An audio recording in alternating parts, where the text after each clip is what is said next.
नमस्कार मित्रांनो, न्यू मधुर मराठी या चॅनलमध्ये आपलं स्वागत आहे.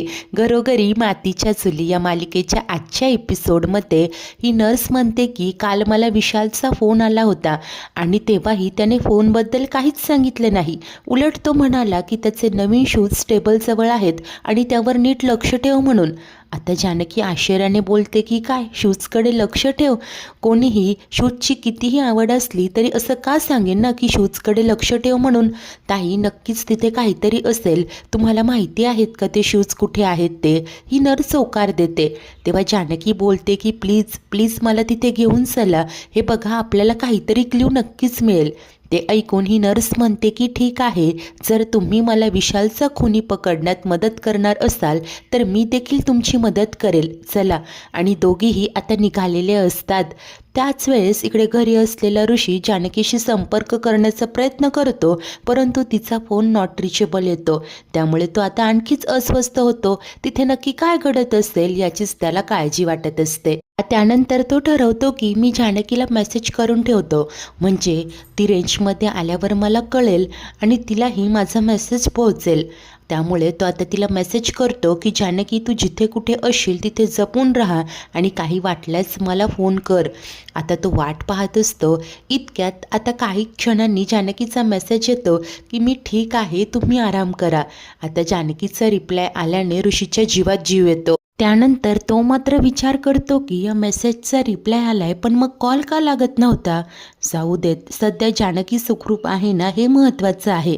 तो फोन बाजूला ठेवतो आणि त्यानंतर हात जोडून देवाला प्रार्थना करत म्हणतो की देवा, मी जानकीसोबत जाऊ शकलो नाही, परंतु माझी जानकी जिथे कुठे असेल तिला सुखरूप ठेव आणि लवकर घरी पाठव. तर त्याच वेळेस इकडे ऐश्वर्याही खुश असते आणि म्हणत असते की शर्वरी, आता तुझा प्लॅन फसणार. मी जानकीला मेसेज केलाय आणि तिने तो रीडसुद्धा केलाय. आणि इतक्यात मागणे ते शर्वरी. ऐश्वर्या क्षणभर दचकते आणि त्यानंतर हसूनच म्हणते की काय ग? तेव्हा ती बोलते की ऐश्वर्या, अगं मला जरा तुझा फोन देतेस का? ऐश्वर्या पटकन तो फोन बाजूला करत असते, कारण त्यात तिने जानकीला मेसेज केलेलं असतं आणि शर्वरी फोन मागत असते. त्यामुळे ऐश्वर्याचा जरा गोंधळ उडतो. ती विचारते की का ग, कशाला हवाय? तेव्हा ही शरू सांगते की अगं मला ना आईस्क्रीम ऑर्डर करायचे आणि माझ्या फोनमधून होतच नाही आहे ग. तेव्हा ऐशू म्हणते की एवढंच ना, मग मी ऑर्डर करते. त्यावर शर्वरी सांगते की अगं तुला कसं माहिती असणार ना मला कुठला फ्लेवर हवाय आणि कुठला नाही ते. नंतर शरू आता तिच्या हातातला फोन घेते. तेव्हा ऐश्वर्या पुन्हा पटकन तो फोन मागे घेते आणि तिला म्हणते की अगं आईस्क्रीम खायचं आहे ना, ऑनलाईन कशाला ऑर्डर करायचं? आपल्या बाजूचा तो दुकानवाला आहे ना, त्याला फोन केला ना की तो घरी आणून देतो. तुला कुठला फ्लेवर हवाय ना मला सांग फक्त, व्हॅनिला, स्ट्रॉबेरी, सीताफळ, कुठला? तेव्हा आता ही शरू सांगते की राजभोग ऑर्डर कर. ऐशू असूनच म्हणते की परफेक्ट आणि ती लगेच आता कॉल करते. सांगते की मी आशीर्वाद बंगलोमधून बोलते ऐश्वर्या, घरी ना 2 राजभोगचे फॅमिली पॅक पाठवून द्या. ठीक आहे. आणि ती कॉल कट करते. हसूनच शरूला सांगते की झालं. शर्वरी बोलते की थँक्यू आणि ती तिथून निघून जाते. ऐश्वर्या सुटकेचा निश्वास टाकत बोलते की थोडक्यात वाचले. तर त्याच वेळेला इकडे ही नर्स आणि जानकी हॉस्पिटलमध्ये आलेले असतात. नर्स आता ते शूज जानकीला दाखवते. जानकी बारकाईने ते शूज पाहू लागते. ती नर्स मात्र ते शूज पाहून विशालच्या आठवणीत रडतच उभी असते. जानकी ते शूज हातात घेते आणि त्यातलं एक शूज तिला जरा जड लागतं. त्यामुळे पटकन ती आता चेक करते आणि त्या शूजमध्ये तिला सापडतो नानांचा मोबाईल. अहो, या पुराव्याची मी किती दिवसांपासून वाट पाहत होते, हाच आहे नानांचा फोन, असं म्हणत जानकी नर्सशी बोलत असते आणि पुढे तिला सांगते की या पुराव्यासाठी मी विशालला 1 कोटी देणार होते, ते पैसे मी तुम्हाला. तेव्हा ही नर्स म्हणते की नाही, नको, मला पैसे नकोय. काय करणार मी पैशांचं? त्यापेक्षा तुम्ही मला विशालचा खुनी पकडून द्या, मी त्याला न्याय मिळवून द्या, मला बाकी दुसरं काहीच नकोय. तेव्हा जानकी सांगते की होय, मी तुम्हाला शब्द दिलाय आणि शब्द दिल्याप्रमाणे मी विशालच्या खुन्याला नाही सोडणार. नानांचा हा मोबाईल आता बंद असतो. जानकी म्हणते की ताई, मला जरा हा फोन चार्ज करायचा आहे, इथे कुठे चार्जर? तेव्हा ती नर्स म्हणते की ठीक आहे, या इथे. आणि ती जानकीला घेऊन जात असते. तर त्याच वेळेला इकडे आता संध्याकाळ झालेली असते. सुमित्रा खोलीच्या बाहेर येते, पाहते तर काय अंधार असतो. ती म्हणते की अगं बाई, 3 सांजेची वेळ झाली, कोणी दिवेही लावले नाही. ती आता लाईट ऑन करते, त्यानंतर देवघरात येते, तिथला दिवाही बंदच असतो. सुमित्रा म्हणते की दिवासुद्धा लावला नाही आणि ती स्वतः पुढे होते, देवाचा दिवा लावते, नमस्कार करत असते आणि इतक्या तिथेच खाली असलेल्या एका चिठ्ठीकडे तिचं लक्ष जातं. सुमित्रा तो कागद हातात घेऊन पाहते, त्यावर लिहिलेलं असतं की आई, मला तुम्हाला भेटायचं आहे, तुमच्याशी बोलायचं आहे, त्यामुळे आपल्या घराच्या बाजूला जे गोडाऊन आहे तिथे येऊन मला 8 वाजता भेटा, जानकी. आता जानकीच्या नावाने ही चिठ्ठी लिहिलेली असते. सुमित्रा विचार करू लागते की जानकीला मला बाहेर का भेटायचं असेल, इथे घरात बोलता येणार नाही असं काही असेल का, हे काही नवीन नाटक आहे, कुणास ठाऊक, नेमके काय कारण असेल ते आता भेटूनच कळेल. आणि ती घड्याळाकडे पाहते, आता 7:45 वाजलेले असतात. त्यामुळे सुमित्रा म्हणते की अरे बापरे, आता निघायलाच हवं. आणि ती चिठ्ठी तशीच पाटाखाली ठेवते आणि आता सरळ घराबाहेर जात असते. आता तिला जात असताना पाहून इकडे का कुणास ठाऊक शरू मात्र खुश होते. तिनेच हे सगळं काही रचलेलं असतं. तर त्यानंतर दुसरीकडे जानकी हॉस्पिटलमध्येच असते. तिथेच तिने चार्जर मिळवलेलं असतं. एके ठिकाणी नानांचा मोबाईल ती चार्जिंगला लावते आणि आता लगेचच अवंतिकाला कॉल करते. इकडे अवंतिका स्वयंपाक बनवत असते. जानकीचा कॉल येतोय पाहताच ती फोन उचलते आणि म्हणते की हो वहिनी, बोला ना. अखेर जानकी सांगते की अवंतिका, नानांचा फोन मिळाला. अवंतिका आश्चर्याने बोलते की काय वहिनी, काय सांगताय काय? तेव्हा जानकी म्हणते की होय, ऋषिकेशसाठी जी नर्स अपॉइंट केली होती ती त्या विशालची फियोन्सी होती आणि तिनेच तो फोन मला मिळवून देण्यात मदत केली. तिने का आणि कशी मदत केली हे सगळं मी तुला भेटून नंतर सांगेनच. तेव्हा आता अवंतिका बोलते की थँक गॉड वहिनी, पण आता मला सांगा बरं, आपल्याला जे मेसेज, जे टेक्स्ट हवा होता ते सगळं तुम्ही वाचलंय का? जानकी सांगते की नाही अगं, फोन आत्ताच चार्जिंगला लावलाय, पूर्ण डेड होता तो फोन. तेव्हा अवंतिका सांगते की ठीक आहे वहिनी, बट बी अलर्ट. हे बघा, तुम्ही ते मेसेज वाचताना कोणी बघत तर नाही आहे ना, याकडे नीट लक्ष द्या, सांभाळून राहा, ओके. तेव्हा जानकी सांगते की नाही अवंतिका, अगं तू काळजीच करू नकोस, त्या नर्सच्याच मदतीने मी इथे वेटिंग रूममध्ये थांबली आहे आणि इथे कोणीच नाही आहे. तो फोनसुद्धा मी इथे चार्जिंगला लावलाय. बरं चल आता मी ठेवते, जर कोणी आलं तर प्रॉब्लेम नको व्हायला आणि मी वेळोवेळी तुला अपडेट देत राहील. आणि आता जानकी फोन कट करते. आता फोन मिळाला हे ऐकल्यामुळे अवंतिकालाही खूप आनंद झालेला असतो. तर त्याच वेळेला दुसरीकडे सुमित्रा घराबाजूच्याच त्या गोडाऊनमध्ये पोहोचलेली असते. सगळीकडे अंधार असतो. दरवाजा उघडून ती आतमध्ये येते आणि आवाज देत म्हणते की जानकी, अगं मी आले ग. ती पुढे पुढे होत असते आणि पुटपुटते की कुठे गेली असेल ही जानकी. ती पुढे म्हणते की जानकी, अगं तुला तर काहीतरी बोलायचं होतं ना गं, मी आले, कुठे गेली असेल ही जानकी. आणि इतक्यात सुमित्रा तिथे असलेली खुर्ची पाहते आणि म्हणते की ही खुर्ची का ठेवली असेल, काय इथे बसून चर्चा करायची आहे का? जानकी, जे बोलायचं ते बोल आणि जाऊयात आपण. जाऊ दे, मीच जाते, असं म्हणत ती जायला निघते आणि पुन्हा थबकते. विचार करते की जानकी अजून आलीच नाहीये का, मला वाट बघण्यासाठी म्हणून इथे खुर्ची ठेवली असेल का? जाऊ दे, वाट बघते, ये ग बाई जानकी लवकर, असं म्हणत सुमित्रा आता त्या खुर्चीत बसते आणि खूप काळजीत असते. तेव्हाच दुसरीकडे जानकी ही टेन्शनमध्ये असते. तो फोन आता चार्ज होत असतो. त्यानंतर जानकी तो फोन ऑन करते आणि घाईने मेसेज पाहते. त्यात ते सगळे मेसेजेस असतात. जानकी म्हणते की मला खात्रीच होती, विक्रांत भाऊजींच्या मोबाईलमध्ये जे मेसेज होते ते नानांच्या मोबाईलमध्ये देखील असणार. Thank God. आता हे मेसेज घरी जाऊन सगळ्यांना दाखवायला हवे की आता घराकडे निघणार असते. त्याच वेळेला इकडे सुमित्रा मात्र वैतागत म्हणते की जानकी अजून आलीच नाही, मला इथे का बसवून ठेवलं असेल. आणि इतक्यात ही शर्वरी आता जानकीचा गेटअप करून दरवाजाशी येते. पाठमोरी ती सुमित्रेला दिसते आणि पटकन या शरूने दरवाजा बंद केलेला असतो. सुमित्रेला तर असंच वाटतं की जानकी आली आणि तिने दरवाजा बंद केला, त्यामुळे ती घाईने पुढे होते. दरवाजा ठोठावत म्हणते की जानकी, अगं तू दरवाजा का बंद केलाय, आले ना मी इथे. जानकी, अगं मी पाहिलंय तुला, तुझी साडी पाहिलीये मी. ए जानकी, दार उघड. त्रास देण्यासाठी तर नाही ना हे करत ती, असं म्हणत सुमित्रा आता वेगळाच गैरसमज करून घेते आणि तेव्हा बाहेर असलेली शर्वरी डोक्यावरचा पदर बाजूला करत खुश होऊन हसत असते. त्याच वेळेला इकडे जानकीच्या लक्षात येतं की नानांच्या मोबाईलमध्ये काहीतरी रेकॉर्डिंग देखील आहे. ती पुटपुटते की हे कसलं रेकॉर्डिंग करून ठेवलं असेल नानांनी, आणि ती आता ते ऑन करते. नानांचा आवाज येत असतो. नानांनी रेकॉर्ड करून ठेवलेलं असतं. ते बोलत असतात की जानकी, अगं मला तुला कधीपासून हे सांगायचं आहे. माझ्या मुलीने माझा घात केलाय, माझी सख्खी मुलगी, परंतु फसवी आहे ग ती. तिला मुलगी म्हणायची देखील मला लाज वाटते. अगं तिच्यामध्ये कुणाबद्दल प्रेम, माया, आदर काहीही नाहीये. तिला फक्त माझा पैसा हवा आहे आणि तो मिळवण्यासाठी ती वाटेल त्या थराला जाऊ शकते. अगं तिने विक्रांतला फसवलंय, तर राहुलशी तिचे नको ते संबंध आहेत. त्या विक्रांत रावांनी याबद्दल सांगितलं होतं. मी तिला याचा जाब विचारणार होतो, परंतु त्यांनी मला अडवलं. तो त्या दिवशी जेव्हा मी देवळात गेलो होतो तेव्हा मी तिला आणि त्या राहुलला मिठी मारताना बघितलं आणि त्यानंतर मी जाऊन तिला याचा जाब विचारला. अशा प्रकारे नानांच्याच व्हॉइसच्या मदतीने जानकीला जे घडलंय ते सगळं कळत असतं. नानांनीच तिला मार्ग दाखवलेलं असतं. कशा प्रकारे देवळातून दर्शन घेऊन बाहेर येताच नानांना समोर शर्वरी आणि राहुल एकमेकांच्या मिठीत दिसतात.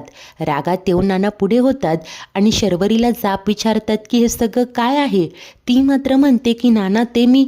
नाना भडकतच म्हणतात की एकही शब्द बोलू नकोस, तुझं काय चाललंय ते मला बरोबर कळलंय. विक्रांत सारख्या साध्या भोळ्या माणसाची फसवणूक केली, अगं त्याच्यावरच खोटे नाटे आरोप करतेस. तुला लाज कशी वाटत नाही ग शर्वरी? याच माणसाबरोबर फिरून तू विक्रांतचे पैसे उधळले ना. अगं तुला मुलगी म्हणायची सुद्धा लाज वाटते मला. ही शर्वरी तोंड वर करून म्हणते की बस, मला मुलगी म्हणायची लाज वाटते ना, मग मी तरी कशाला चांगलं वागू तुमच्याशी? या माणसाबरोबर फिरते म्हणजे काय? हा राहुल आहे, माझा मित्र आहे, माझं प्रेम आहे त्याच्यावर, माझं अफेअर आहे त्याच्यासोबत. विक्रांतकडे कुठे आहे हो माझ्याकडे माझ्यासाठी वेळ? जर का त्याचं प्रेमच नाहीये माझ्यावर, तरी मी तरी का त्याच्यासोबत संसार करू? मुळात तुम्ही कशाला या सगळ्या भानगडीत पडताय? हे बघा, माझ्या वाटणीचे जे काही पैसे असतील ते मला द्या, मी गुपचूपपणे निघून जाईल. आता हे ऐकता क्षणी नाना सनकन तिच्या कानाखाली वाजवतात. भडकतच म्हणतात की काय गुपचूप पैसे द्यायचे, गुपचूप निघून जायचंय तुला?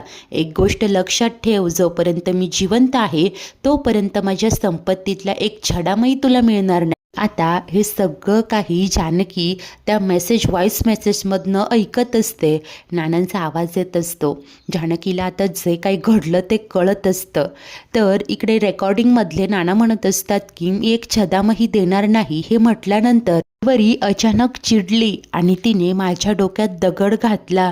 त्यानंतर लगेचच मी बेशुद्ध झालो, परंतु तिच्यापासून विक्रांत रावांना खूप मोठा धोका होता. जानकी, अगं हेच सगळं मला तुला हॉस्पिटलमध्ये सांगायचं होतं, परंतु तेव्हा शर्वरी तिथे येऊन मला धमकावत होती.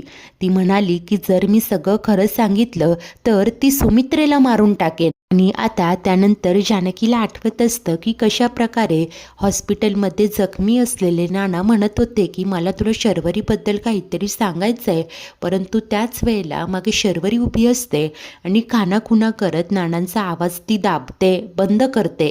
आता जानकीला हे सगळं आठवत असतं. आता पुढे त्या रेकॉर्डिंगमध्ये नाना म्हणत असतात की त्या शर्वरीने माझ्यावर हल्लाच केला होता, त्यामुळे ती सुमित्रेला सुद्धा मारू शकते याची मला खात्री होती. म्हणूनच तेव्हा मला गप्प बसावं लागलं, परंतु आज ना उद्या हा मेसेज तुझ्यापर्यंत पोहोचेल म्हणून मी हे सगळं रेकॉर्ड करून ठेवते. जानकी, मला माहिती होतं मी गेल्यानंतर शर्वरी सगळा पैसा, प्रॉपर्टी अजगरासारखं गिळून टाकेन आणि त्याचमुळे वकिलाला बोलावून मी सगळं काही तुझ्या नावावर केलं. त्यांच्या त्या व्हॉइस मेसेजच्या द्वारे जानकीला जे जे काही घडलं होतं ते सगळं काही कळालेलं असतं. तिच्या डोळ्यात अश्रू असतात. ती डोळे पुसते आणि तिला आठवत असतं की जखमी असलेले नाना कशा प्रकारे वकिलांना बोलाव असं तिला सांगत होते. त्यानंतर वकील आले आणि नंतर अचानक खुलासा झाला की सगळी प्रॉपर्टी वगैरे जानकीच्या नावे झाले म्हणून. जानकी मात्र हे आठवून ढसढसा रडत असते. तर पुढे त्या रेकॉर्डिंगमध्ये नाना म्हणत असतात की जानकी, तू माझी सून जरी असली तरी मी तुला मुलगीच मानलंय ग. माझा सगळ्यात जास्त विश्वास तुझ्यावर आहे. आणि आणखी एक गोष्ट, विक्रांत रावांना त्या शर्वरीपासून धोका आहे. जी मुलगी आपल्या बापावर हल्ला करू शकते ती काहीही करू शकते ग. विक्रांतला वाचव आणि तू देखील तिच्यापासून सावध राहा की स्वतःच्या जीवाला जप, आपल्या घराला, घरातील माणसांना सगळ्यांना मायेने जप. अशा आशयाची रेकॉर्डिंग, व्हॉइस रेकॉर्डिंग नानांनी करून ठेवलेली असते आणि हे सगळं ऐकता क्षणी जानकीच्या अश्रूंचा बांध फुटतो.